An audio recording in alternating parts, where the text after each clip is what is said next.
Bayang-bayang hutan, kisah Aira, gadis hutan yang terbuang. Di suatu pagi yang berkabut tebal di tengah hutan lebat yang sunyi dan dingin, terdengar suara tangisan bayi menggema di antara pohon-pohon tua. Seekor rusa betina yang sedang mencari air menghentikan langkahnya. Ia menoleh, mendekat dengan hati-hati, lalu menemukan sebuah kain lusuh yang membungkus sesosok bayi mungil yang menggigil kedinginan. Bayi itu diberi nama Aira oleh alam, meski tidak pernah mendengar namanya sendiri dipanggil manusia. Konon Aira adalah anak dari seorang wanita miskin yang putus asa. Ibunya yang tidak sanggup membesarkannya, memilih meninggalkannya di hutan dalam dera air mata, dan rasa bersalah. Ia berharap entah bagaimana, alam akan menjaganya lebih baik dari dirinya sendiri. Tapi yang tidak disangka alam memang mendengar doa itu. Tumbuh bersama hutan Aira tidak mati. Justru ia hidup, dibantu oleh naluri binatang dan rahmat alam. Seekor serigala tua yang kehilangan anaknya mengendus bau Aira. Awalnya hendak memangsanya, namun tatapan Aira membuatnya ragu. Serigala itu lalu menjilat wajah bayi itu dan berbaring melindunginya.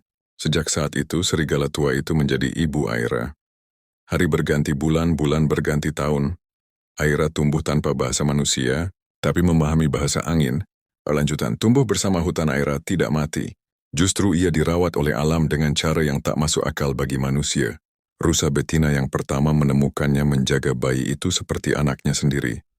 Ia menyusuinya dengan air dari dedaunan, melindunginya dari angin malam, dan membawanya ke gua kecil yang hangat di balik tebing batu. Hari-hari berlalu, minggu menjadi bulan, bulan menjadi tahun. Aira tumbuh menjadi gadis kecil yang lincah, kuat, dan pemberani. Ia tidak tahu bahasa manusia, tapi bisa mengerti bahasa angin, gerakan burung, dan bisikan pepohonan. Ia belajar memetik buah hutan, menangkap ikan dengan tangan, dan tidur di dahan pohon saat hujan turun deras.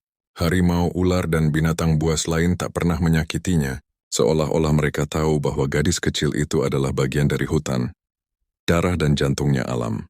Namun di setiap malam bulan purnama saat semua tenang, Aira sering duduk di atas batu besar menatap langit. Dalam dadanya yang belum mengerti arti kehilangan, ada perasaan kosong, seperti ada sesuatu yang hilang.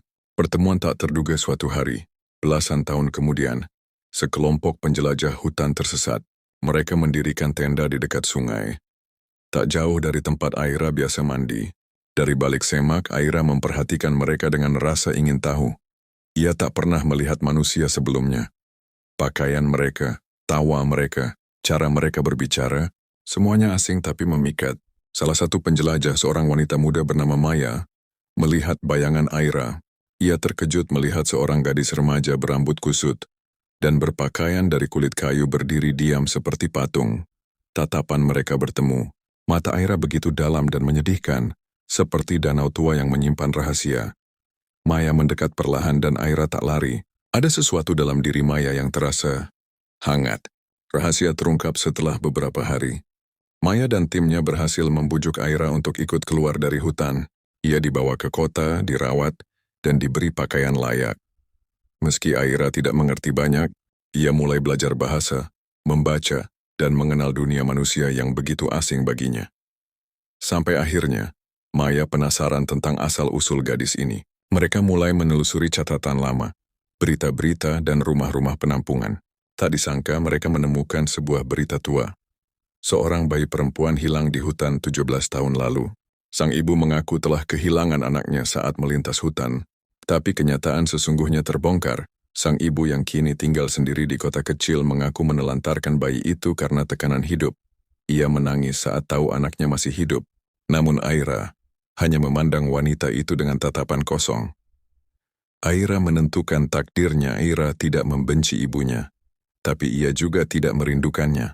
Bagi Aira rumahnya adalah hutan, tempat suara angin menjadi nyanyian, dan sinar bulan adalah pelukan ibu sesungguhnya. Ia memutuskan untuk kembali ke hutan, bukan sebagai gadis terbuang tapi sebagai penjaga alam.